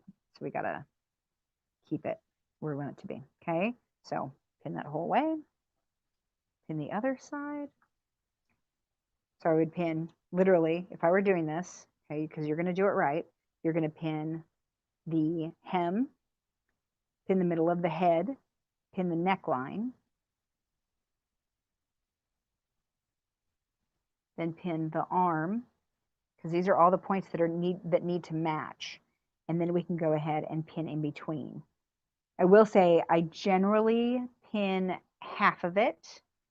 Now that I'm remembering what I'm supposed to do, I pin and I sew up to the top of the head. Then I take it out and I pin the other side. And lets one side be a lot easier than the other side. So the second side will be tough, but the first side is really easy. Okay. So again, just kind of giving it a little pull, make sure it's flat. But only after you've picked the places that you know, right? Exactly. Where like all this, the seams and the points match up front to back. You always pin the things you know first. Right. But I literally do that on one side. So I'll pin here, the middle, the neck, the arm, then I pin in between and I sew up to that. Right. And then I'll take it out and pin the other side. Got it. So you can, in the instructions, it says to pin it both. I just found that it's a little bit easier for me if I take it one side at a time. And you might find that it's the same for you. So if you struggle at all with pinning the entire thing, then you can do that and pin one side and sew up to the crown and then sew the other side. Okay. Just because this gets bulky. Okay. Because now it is sewn like that. Okay. So we just struggled a little earlier than I needed to. All right. So I'm going to put it in just a little bit, just like I did before, a back stitch. And go forward. Okay. I definitely suggest starting at the hem because it's the bottom, just because it's easy. This is the easiest part to sew, and then it just kind of works its way up into a little more difficult as we go. So as I'm going here, I want to make sure, because the front and the back are not actually the same size, because the front is pudgier than the back. I want to make sure that things stay out of the way. What if I sewed his, oh no, I sewed the back to the back. I was like, what if I sewed it backwards so his body was wrong now? I didn't. I was having a little moment. I can only imagine what would be going on with his tail right now. It would be weird. It would be really probably not great. I mean, Okay. funny. It would be funny. Okay, so I'm going to go ahead. I'm going to take out some more stitches here. This is my fancy way of taking out stitches. Just because I need to ease a little more. So that little blade comes in really handy. Let's just say I'm going to have a little But you pucker didn't in even there. have to take it out of the machine to do that. No, it just took some stitches out. It's fine. It has to ease in here, and I don't want it to ease quite as much as it was having to.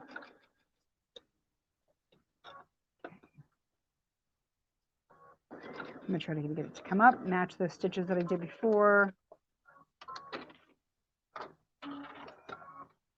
Okay. That seems all right.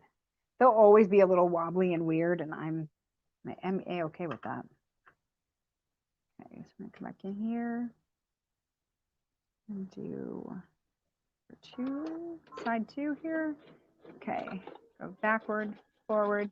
Now I flip this over so that I could still sew from the hem up. And that's the way that I do it on the other, when I do it always, I sew from, I say the hem, but you know what I mean, the bottom up to the top of the head. That is easier for me. And then if something gets weird, it gets weird up here, and I can just kind of shrug it off because it's going to be hidden in the mane. This is how I sew. Now you guys know my secrets is that I definitely let things go and I try to hide them in places that won't be seen. There you go.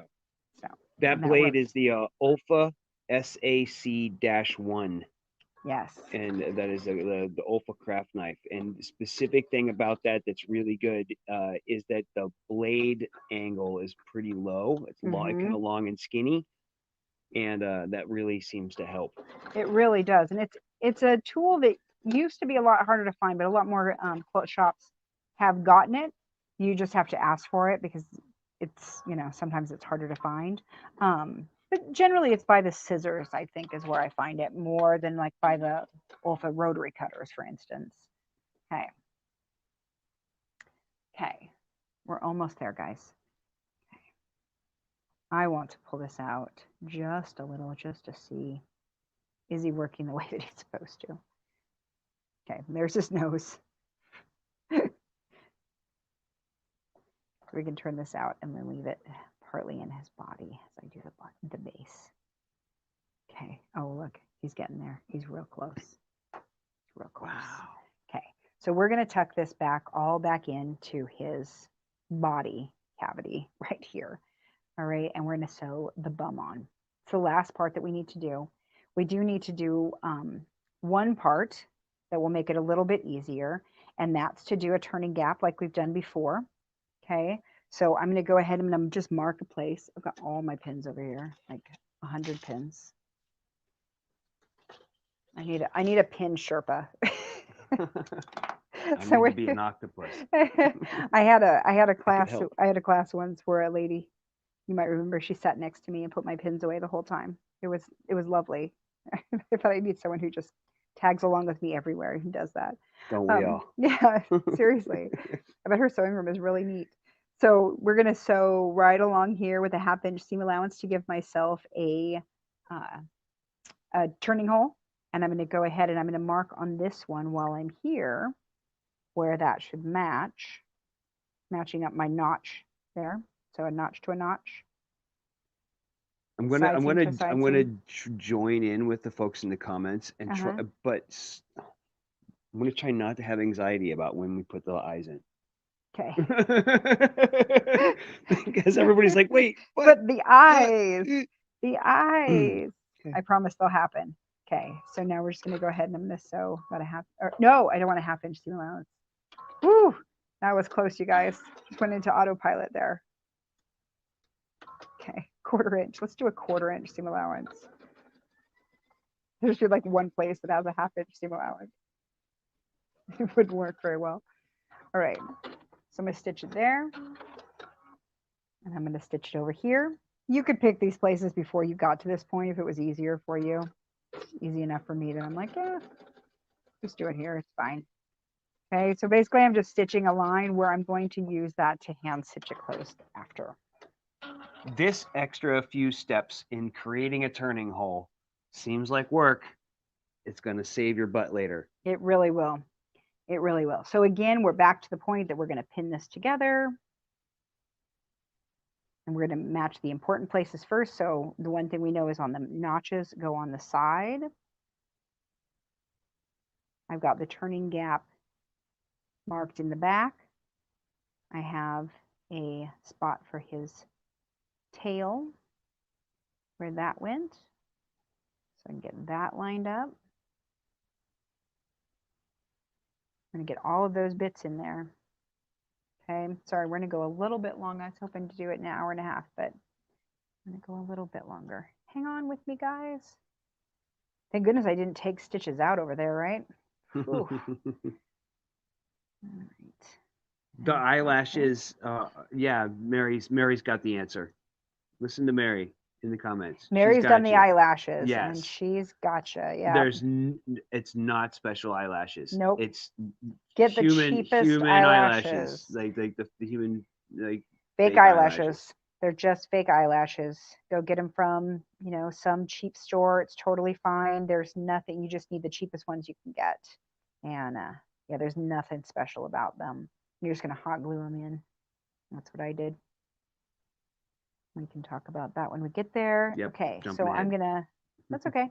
I'm going to go ahead. I'm going to pin here. And then because I like to double pin where I'm, or not double pin, but put 2 pins in where I'm going to start and stop. I'm going to do that here.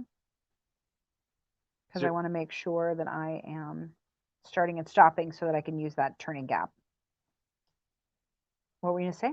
Oh, there's more questions about the eyelashes, but we'll get to it. We'll get to it. I promise. Okay. We can do it. We're just going to sew the bum on here first. Okay, so one of the things too is like once we get this all sewn together, the eyeballs are next. Then there's a few things that we do, and one of them is, well, we're going to stuff it. But one of the things that we have found is giving it a little bum pack, and I'm going to show you that in a second. So we talked about using the polyfill, silky polyfill for this, which is what I like. And then we'll actually use the poly pellets too, if you want to use those for the weight. And those work really well. We did the glasslets a few weeks ago for the weighted eye mask, right? Yeah. This is a little off. I'm not sure what happened there. Front center. Oh, that should be front center here. Sorry, I pinned the wrong thing. I was like, why did I have to ease that? I didn't actually. I just pinned it.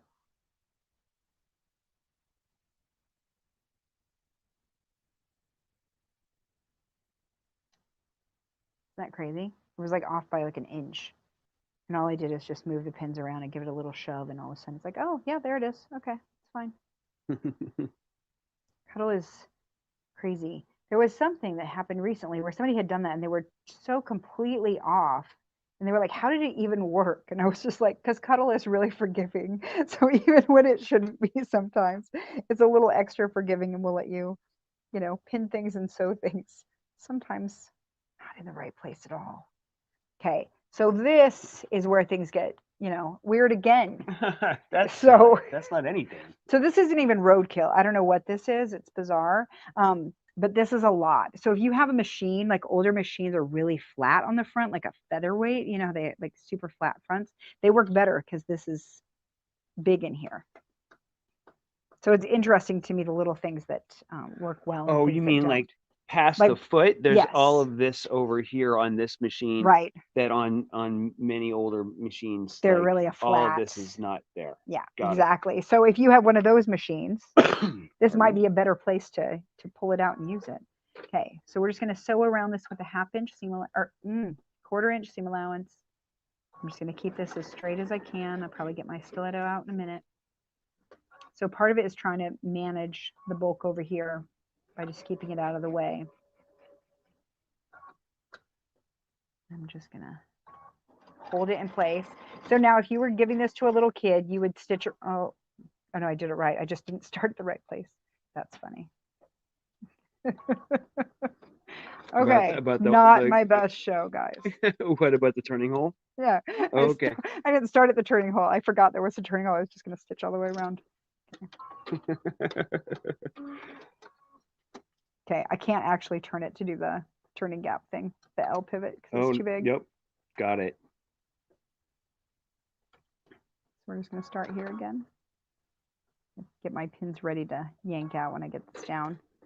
Normally she'd turn the corner and drive off the seam allowance. Yeah, if you've done other turning gaps on either with side us. of the on either side of the turning gap, but that's not really going to happen because, you know, lump. Yeah, it's just not going to go. I was like, okay, not. But I was saying, if you were going to give this to a little one, I'd stitch around this all the way and then stitch again just to make sure everything is stitched down really well. Like the legs, when you pull the legs, they're not going to come loose. Because really, any repairs that you have to make to this after are hand stitching. That's not fun. Not for this. Unless you love making your stuffed animals by hand, and then you probably wouldn't mind at all. You know, to each their own. I have a feeling I'm going to have to go around this again. We're going to let it be for now, I think. It's so funny because it's like a little, just a wad over here. It's not, it's like, I don't know, it doesn't even have any stuffing in it yet. No, I really want to send this to a kid and be like, I made you a giraffe. Do you like it? Isn't it cute? Do it yourself. They'll be like, that's not a giraffe. Really, it is. I promise. Great way to like play a little like, oh, what do you call those? Practical joke kind of thing on a little kid. You'd think you were kidding, and then you would just unpack it and you'd be like, look, it's a giraffe. Which is what we're going to do, is we're going to unpack this thing and we're going to see it's a giraffe. So here we are at this point. Okay. She's skeptical. Skeptical giraffe is skeptical. All right. So here we come, the birthing part. This is like everybody's favorite. It's my favorite part too. Where this comes out and then we're like, oh, look, it actually is a thing. Okay, we're coming around? Yeah. Coming around town? All right, there we go. There is your giraffe. Okay, so super cute. Now we're going to stick his eyes in. I'll show you how to do that. So we got 2 eyes. They suggest 20 to 30 millimeter eyes for it. Let's see if I got all his legs. If there's any gaping holes in there. Doesn't look like it. Looks like there's a gaping hole, but that's supposed to be there. Okay. So it's funny. Like I was like, oh, there's another hole. Oh, it's a turning gap. Okay. Make sure we're all right. Getting to stuff all the legs and stuff separately is really helpful. Yeah, and it really is, because could you imagine trying to turn any of this with stuffing in it? It'd be just impossible. Okay, so now what I'm going to do is I'm going to come up here and I'm going to find out about where his eyeballs were supposed to be. You're through the turning hole. Yep, just through the turning hole, and I just kind of like, okay, so for ladies who are of a certain age, it's kind of like putting your pantyhose on. We're just going to stockings. Run this up here. Okay. I've seen that behavior. And then I'm going to go and I'm going to clip just a little hole in here. Think. Just a tiny hole. All right. So it is really like 1/8 of an inch. And I'm not going to, well, I'm going to open that bag before I need it next time. Okay. And then we go ahead and I'm going to take his eye from the right side. And I'm just going to kind of stick it on there somewhere around where it is because my thumb's on the other side. Now I'm going to come back over here and I'm just going to push it over until it finds the hole. And the reason you're doing the eyes closer to the end is it's just one less thing to get underneath of your sewing machine. Right. It's already so bulky that like there's parts of it you couldn't possibly sew if those were in there.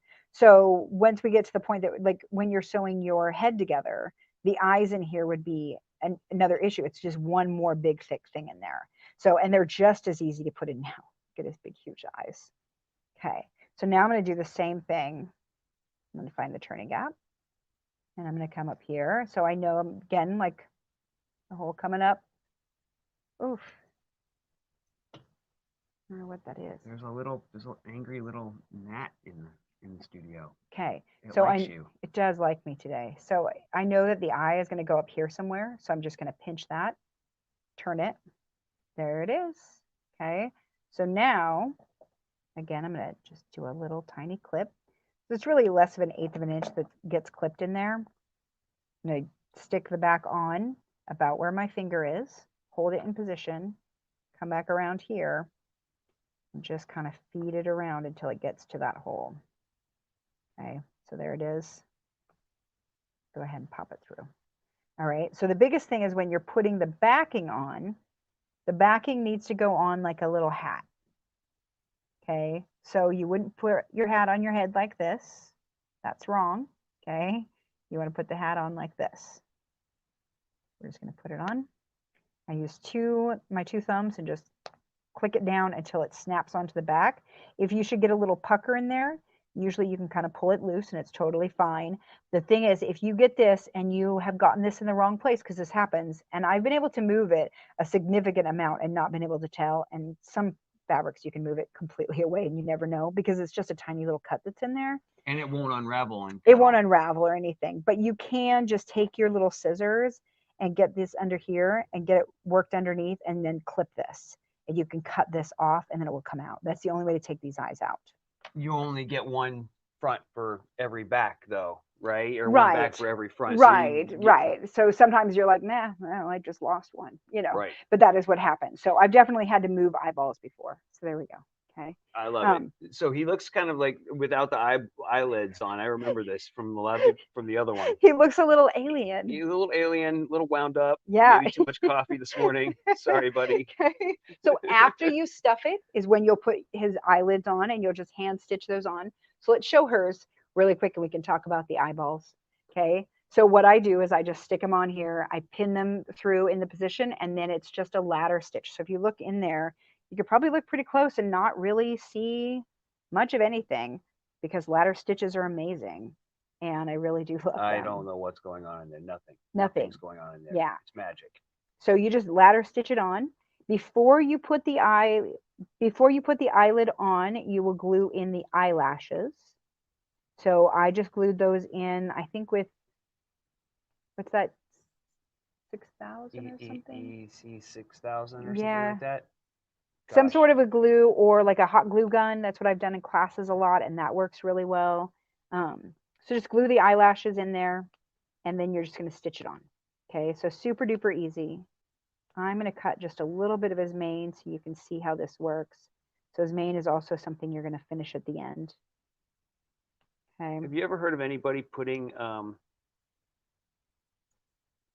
little piece of felt between the back of the backing fabric and the hat on the back of the eye? Yes, and especially true if you are using a cotton fabric. Then you will need to do that because the cotton will tear. So you have to put something to stabilize that fabric. And that's usually what that little felt piece is for, or a little piece of interfacing.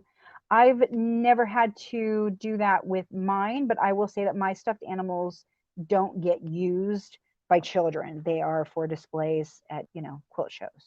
Okay. Thanks, Jackie. E6000. That's a really great high intensity craft glue that we've used for all kinds of stuff. Okay, so here's the start of his little mane. All right, so I've just clipped it with the 1/4 inch. Did you get some of that? Did you watch part of that when I was doing it? Okay. I did.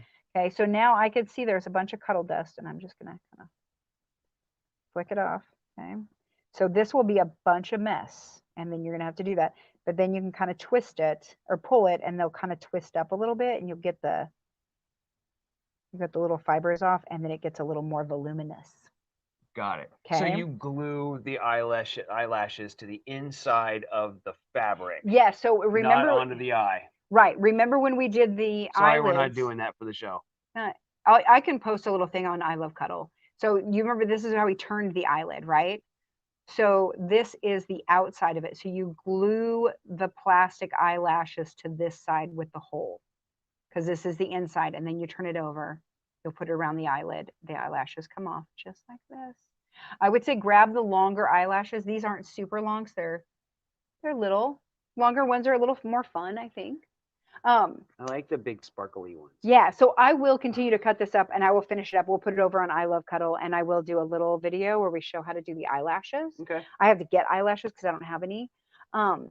Then can we talk about those really quick? Oh, I yeah. just need to just shove them this direction. So we're getting ready to stuff this, and there's a little thing that needs to get done. Okay, so when you're stuffing it, one of the things that happens with stuffed animals, I don't know that I just have the ones that Rena has made, and they all have, like, if you make them, the netty nag this happened to, is that if you don't put some sort of support in his neck, they just end up doing this. Okay, you can stuff it really hard. And I remember Jennifer she did the flamingo recently, and she had the same issue, and she had tried to stuff it really hard, and it had just burnt. So you got to put something in its neck to make it kind of have some body. Okay. If you go to rustichorseshoe.com and you go to the blog, the tutorial section, there is one about neck support that's in there. It's a whole thing about neck support. And there's a couple of things that she talks about it in the pattern, is using a dowel that is wrapped in insulation foam. So this can go right in here. So what Hawk did was he cut off a chunk to make it the right length. And then I got the styrofoam balls to go on the end, because I thought, oh, they'll just sit right in here. They will, but you can see what they like to do. So they will just come right off.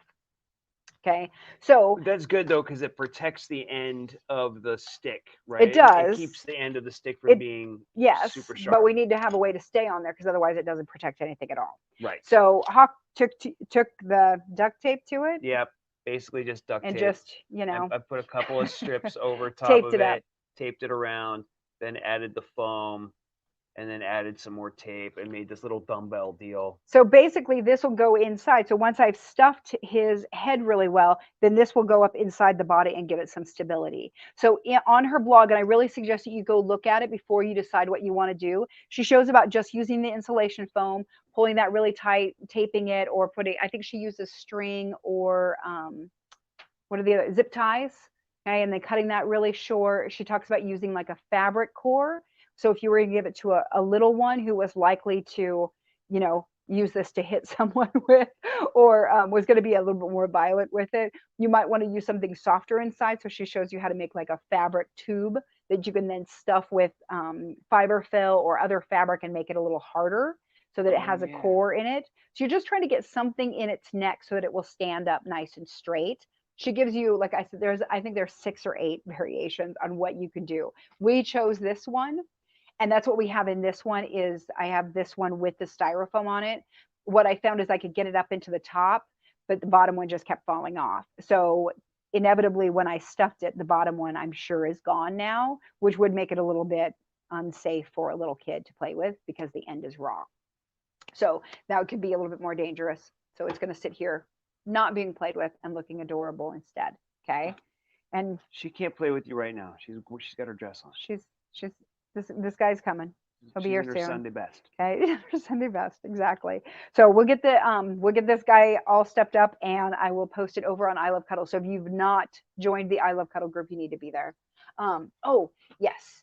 Bum bag. So that's the bum bag. That's just full of poly pellets. All I do is I trace the pattern for the bum onto cotton fabric. I sewed it with a 1/2 inch seam allowance, trimmed it to a 1/4 inch seam allowance. I just left it right side out. It doesn't matter. You'll get it all the way stuffed. Put this in at the very end, get it nice and smooth, and that's what'll make it sit a little bit nicer. Otherwise, it tends to be a little top heavy and fall over. And we joke about the nutty nag looking a little bit drunk up there on the shelf sometimes. So make it stand up a little bit better. The bum bag helps a lot. You can also put poly pellets pouches into the legs if you want it to sit better or have a little bit more oomph. And you Or can be just a kind of little more weigh that out. posable. Or a little more posable. I did put about, just so you know, I put about a cup worth in here of the poly pellets. Okay. I just used the, what do you call that? The funnel. Use the funnel, just poured it in there, sewed it shut the rest of the way. It's super good. And you don't need a lot. It doesn't need to be really, really full. Okay. All right. Anything else? I think, oh my gosh, so many questions. I I'm probably have to sure. go back to YouTube and Facebook and answer questions, and I will. So we'll do that. Like I said, if you haven't joined I Love Cuddle, join us there. I'll post some more stuff about this. I'll post more about the mane because I am kind of liking the way that this mane is working. So this was actually a little bit easier to sew than this, and I like the way that it starts to curl up and look a little fun. So we'll post more about it and how it worked and compare the two, and then you'll get to post all of your giraffes too, and I can't wait to see them for sure. Okay, so we need some winners. Let's do it. Got some? There we go. Right. We got a Roxana Wood on YouTube and Kenzie Williams on Facebook. I saw both those names coming through. Thank you, folks. Thank you so much for sharing. We will be getting your giraffe kits out to you this week. So probably tomorrow they will go out, which is super exciting. And then Rita will send you the pattern so that you can make it yourself. And the home office will send you a tote bag and a mug. So it'll be kind of a fun, like, you know, happy mail for a few days, maybe. Yeah. So that'll be super fun. Hey, anybody who won last week, I haven't gotten. I'm just now getting the patterns cut out. So it's all the mailing is going to happen for both weeks, probably tomorrow. Yeah. So we'll send them all out. Thank you and be patient. Yes, you'll get them, I promise. And then, you know, you'll be able to, like, you know, make a giraffe. It'll be super cute. So we'll be back next week. We have one more episode before the summer break, basically. So we'll be back next week. We're going to talk about a satin ruffle. So that has been asked about a bunch of times. How do we do this? How do we do this? We're going to do it. So we're going to use a silky satin. And I think I have. So that's something people don't always know, right? Hold on just a second. Yeah, go ahead. You can talk. Is that folks don't know that Shannon Fabrics, while they make cuddle fabrics and Luxe cuddle fabrics, they also make silky satin. And I think the part I need is gone. I actually know where it's at. It's in the box over there. Sorry, it's in the to-do box. So the thing that the thing that you're going to want to get for that we're going to talk about is the skeleton key pleat turner from So Much Cosplay. So if you go to, I think that's the right brand, right? So Much Cosplay. I think so. I'm going to say that now. I'm going to question it. If you go to muppin.com, muppin.com, you can find it. It's a skeleton key pleat turner, and that's what we're going to use next week to do the pleat. So that'll be kind of fun. So it's like a pleated ruffle is what it'll be. We'll talk about how to actually, like, you know, ruffle it with the strings and a couple of different ways of doing that and adding that to a blanket, because we have seen a bunch of them on I Love Cuddle and they're super cute and people always want to do them. So we're going to show you a couple ways that you can do it yourself. Then just so you know, we'll be on break in July. We will still be posting videos and all that kind of stuff and sharing some of our favorites. We will not be live until August again. We will be on summer hiatus. Yes. And you should be too. Go play on the beach or something. Go to the beach, go camping, go do something. That's what we're going to do in July a little bit, and that'll be very fun. And then we're going to get ready for the August and onward, which we are really excited about all the projects that are coming up for that. So I'm looking forward to another season of Sew Together Tuesday. Thank you so much for joining us. I appreciate you for being here, working through this little giraffe with me. Thanks for being here every week. You guys are great. And I love you. So thank you very much. We will be back next Tuesday. Till then, happy sewing. Happy sewing.